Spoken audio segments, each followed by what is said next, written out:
जय जगन्नाथ आपण मानक प्रज्योतिषवाल को स्वागत।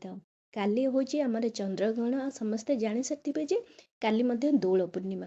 तो चंद्रग्रहण जो लगुच तो आपण मैंने जानी थे जे मु भी पूर्व वीडियो सब अपलोड कर ग्रहण अपराह्न 3:20 रु आरंभ हो संध्या 6:47 पर्यंत माने पाखापाखि 7टा पर्यंत आमर ग्रहण लगुच किंतु तार 9 घंटा पूर्व माने सकाळ 6:10 पाखापाखि आपणकर देवनीति आपणकर हांडी छाड़ ये सब बंद हो जाऊँगी।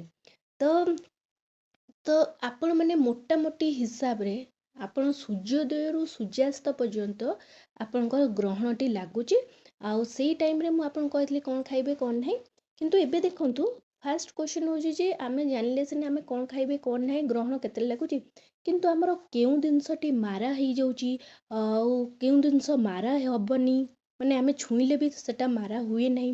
ता सहित मेन जिनस होचे सुदशा व्रत।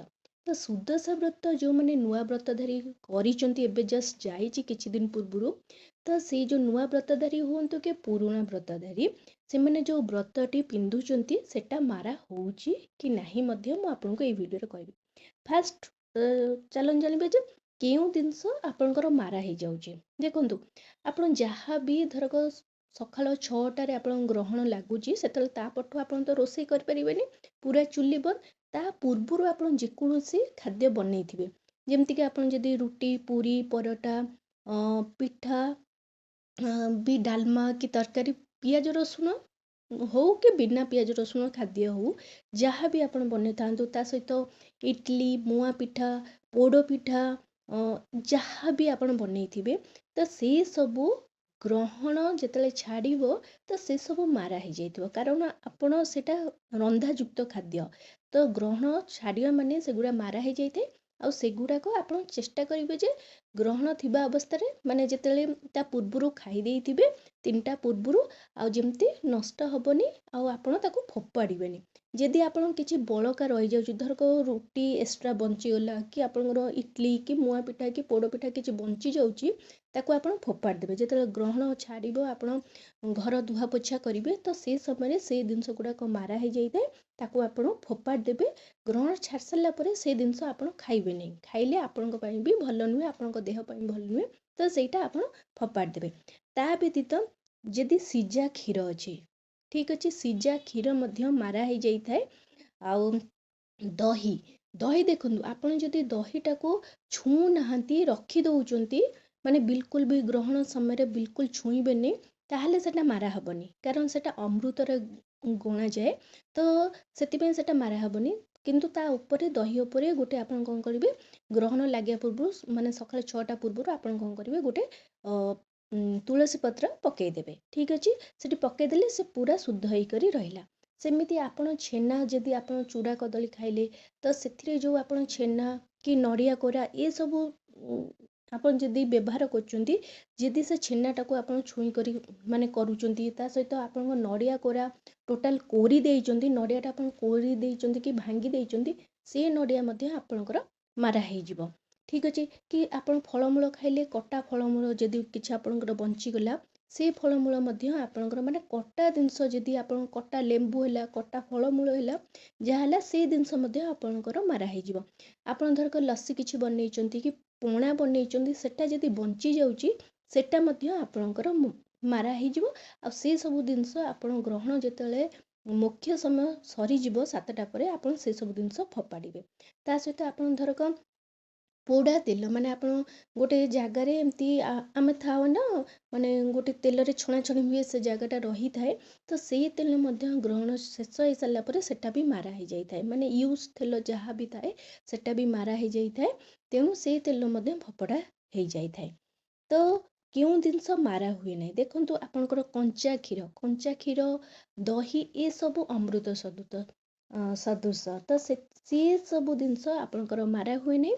କିନ୍ତୁ ଆପଣ ଚେଷ୍ଟା କରିବେ ଯେ ସେ ସମୟରେ ଗ୍ରହଣ ଯେଉଁ ସକାଳ 6ଟାରୁ ସନ୍ଧ୍ୟା 7ଟା ପର୍ଯ୍ୟନ୍ତ ବିଲକୁଲ ବି ସେ କଞ୍ଚା କ୍ଷୀର ଆପଣ ଛୁଇଁବେ ନାହିଁ। ତା ଉପରେ ତା ପୂର୍ବରୁ ମାନେ 6ଟା ପୂର୍ବରୁ ଆପଣ ଗୋଟେ ତୁଳସୀ ପତ୍ର ପକାଇଦେବେ। ଦହି ସେମିତି ଆପଣ ଯଦି ଆପଣ ଯେତିକି ୟୁଜ୍ କରିବାର କଥା ତାକୁ ଅଲଗା ରଖିବେ 6ଟା ପୂର୍ବରୁ, ଆଉ ଯେତିକି ଆପଣ ୟୁଜ୍ ନ କରିବାର ଅଛି ତାକୁ ଅଲଗା ରଖିବେ, ଆଉ ସେଥିରେ ଟିକେ ତୁଳସୀ ପତ୍ର ପକାଇଦେବେ। କଞ୍ଚା କ୍ଷୀର ଦହି କେବେ ମାରା ହୁଏ ନାହିଁ।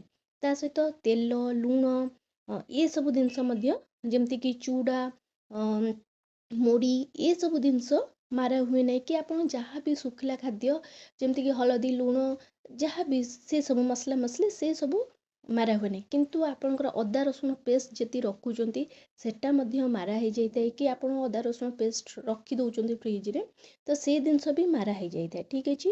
ତା ସହିତ ଛୁଇଁ ନଥିବା ମାନେ ଆପଣ ଯଦି ଶୁଖିଲା ଖାଦ୍ୟ ଆପଣଙ୍କର ମଧ୍ୟ ମାରା ହେଇନଥାଏ।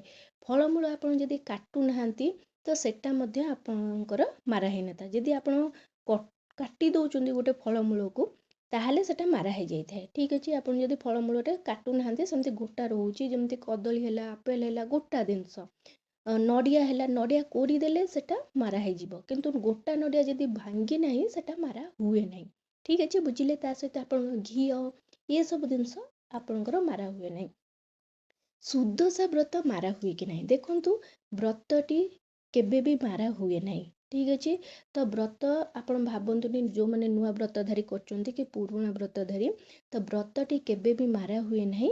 ଆଉ ସେକେଣ୍ଡ ଜିନିଷ ହେଉଛି ବ୍ରତଟି ଯେହେତୁ କାଲି ପୂର୍ଣ୍ଣିମା ତିଥି ଅଛି, ପୂର୍ଣ୍ଣିମା ତିଥିରେ ମାଆଙ୍କର ଆବିର୍ଭାବ ହେଇଥିଲା, ମାଆଙ୍କର ସେଇଟା ହେଉଛି ଗୋଟେ ବଡ଼ ଦିନ, ତ ଆପଣ ବ୍ରତଟିକୁ ମଧ୍ୟ ଖୋଲନ୍ତୁ ନାହିଁ, ହାତରୁ ମଧ୍ୟ ଖୋଲନ୍ତୁ ନାହିଁ।